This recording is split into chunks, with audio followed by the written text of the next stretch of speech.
Dobrý den, dámy a pánové. Vítám vás u dalšího videa, kde vám pomůžu připravit se na zkoušku A2 k získání trvalého pobytu v České republice. Je rok 2022, takže tyto informace platí nebo jsou pravda teď. V tomto videu se podíváme na mluvení, na 11 témat, okruhů a ke každému tématu uvidíte příklady 10 otázek. Všechny ty otázky můžete najít na této adrese. To je CUTY/A2OTAZKY.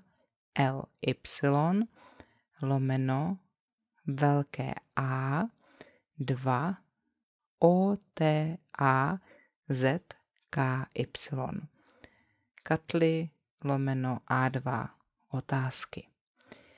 Takže tam můžete vybírat otázky a odpovídat na ně.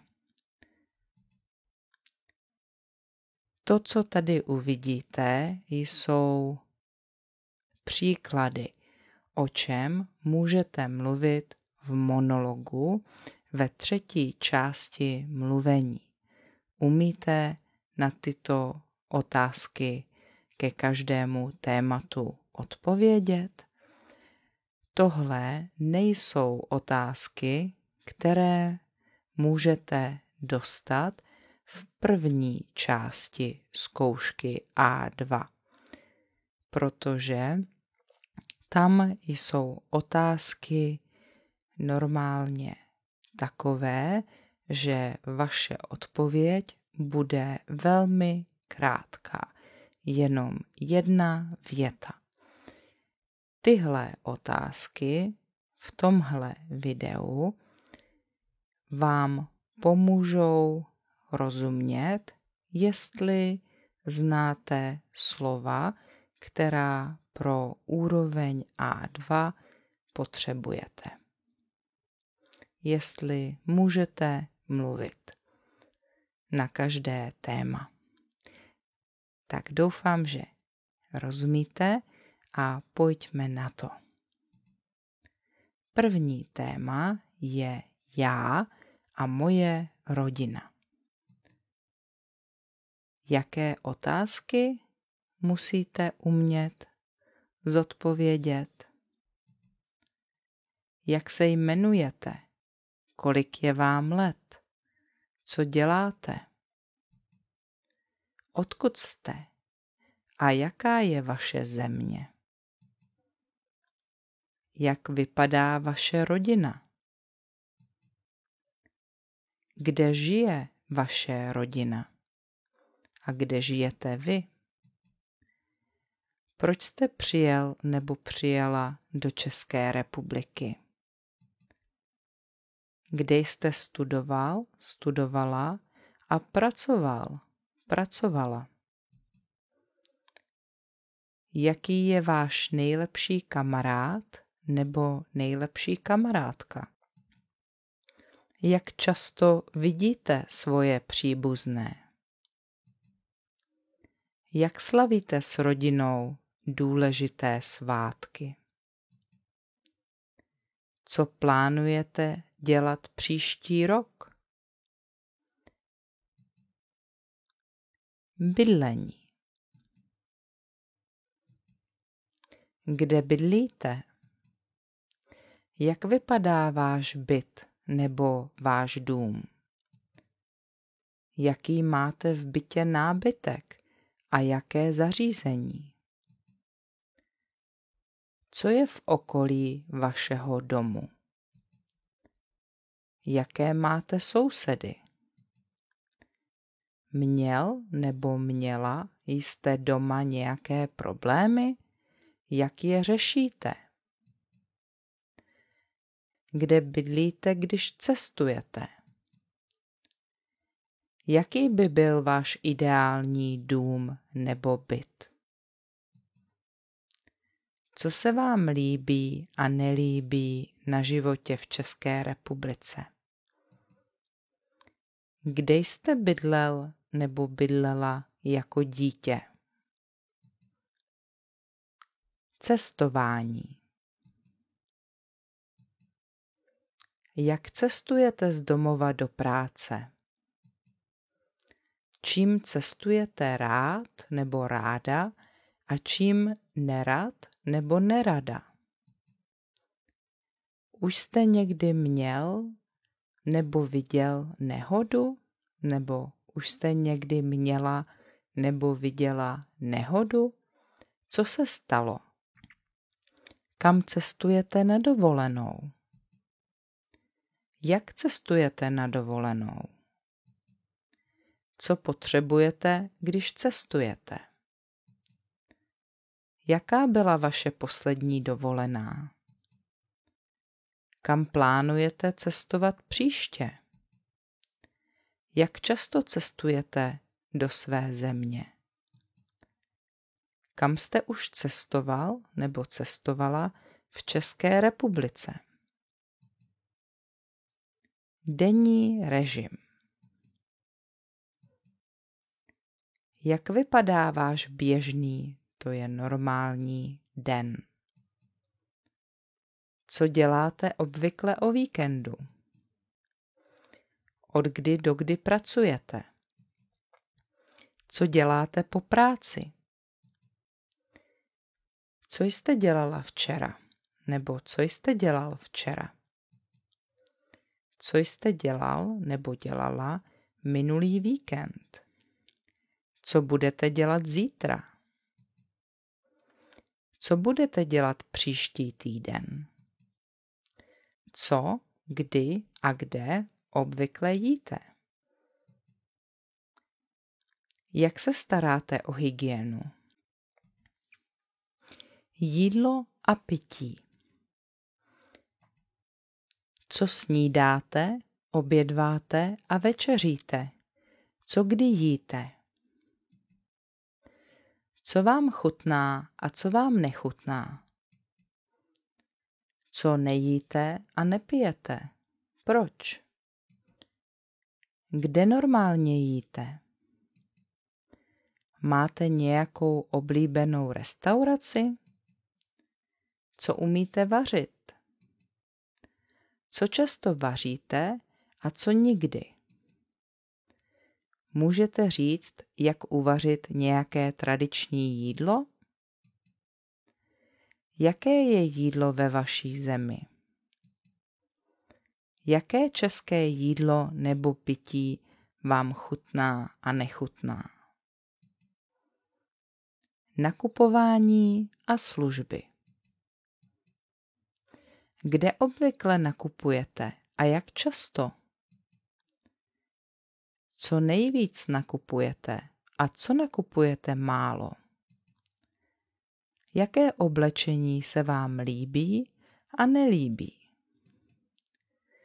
Měl nebo měla jste někdy při nakupování problém? Co se stalo? Už jste někdy něco reklamoval nebo reklamovala? Proč? Co děláte v bance? Co děláte na poště? Je váš mobilní operátor dobrý? Proč? Nebo proč ne? Chodíte do kadeřnictví, na masáž a podobně? Co tam dělají? Nakupujete něco na internetu? Proč? Nebo proč ne? Počasí. Jaké je dnes počasí?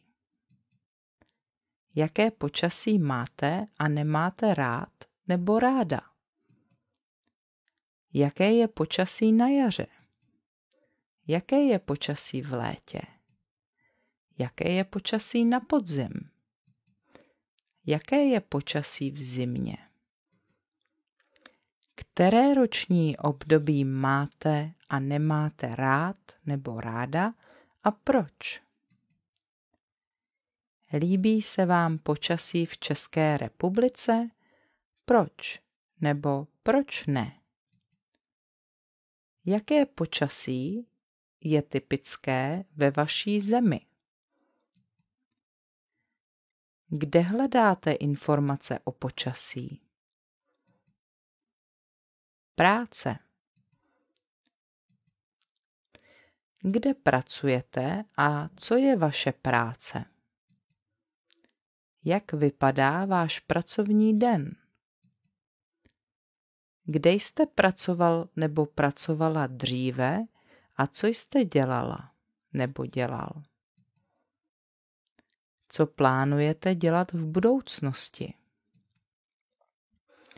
Od kdy do kdy pracujete? Kdy máte pauzy? Máte kolegy? Jaký je váš kolega nebo vaše kolegyně? Co se vám v práci líbí a nelíbí? Co umíte dělat dobře a co ne? Co musíte v práci hodně dělat? Jakou práci nikdy nechcete dělat?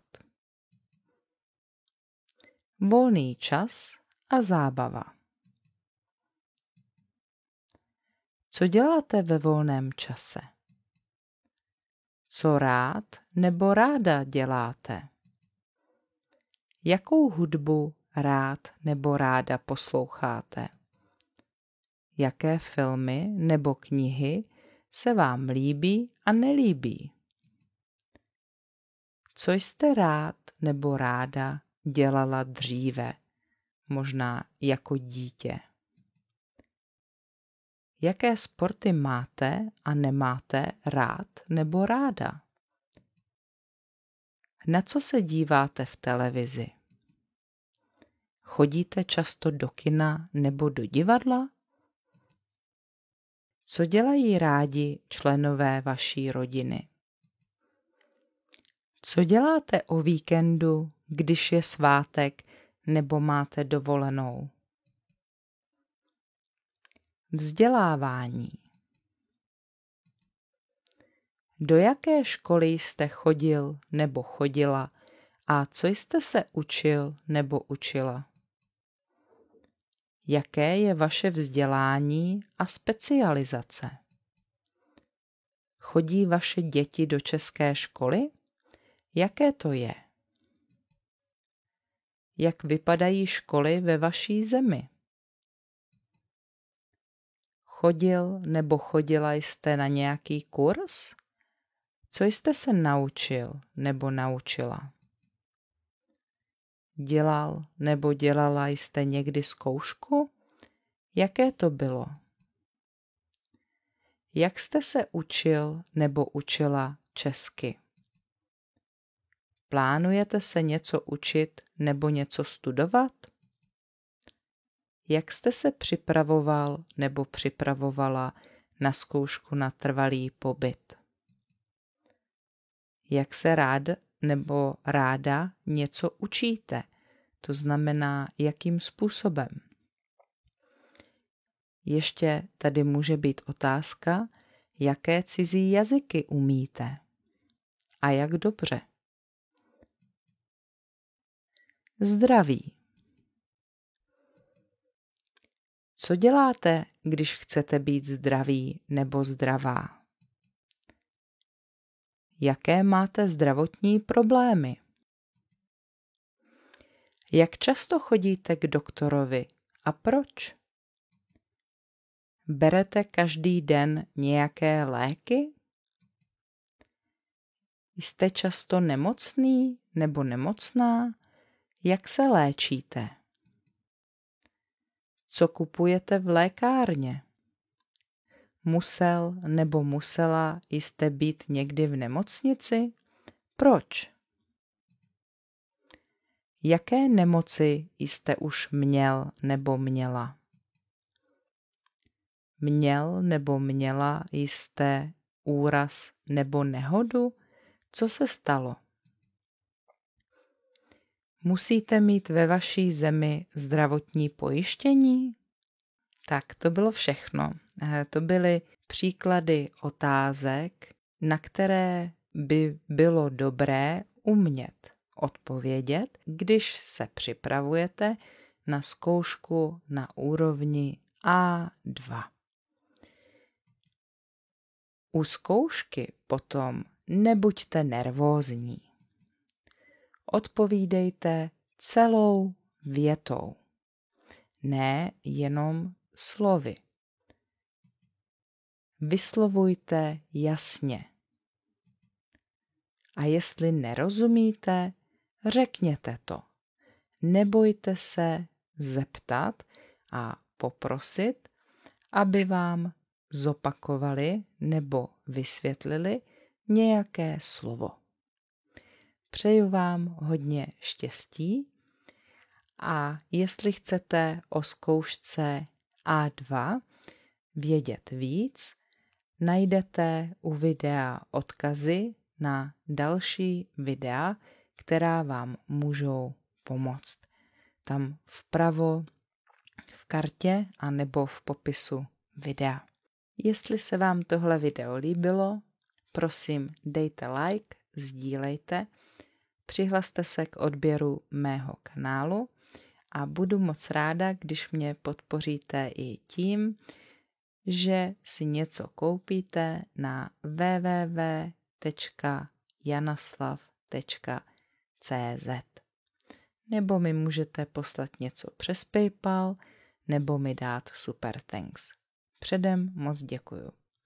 Krásný den, nashledanou.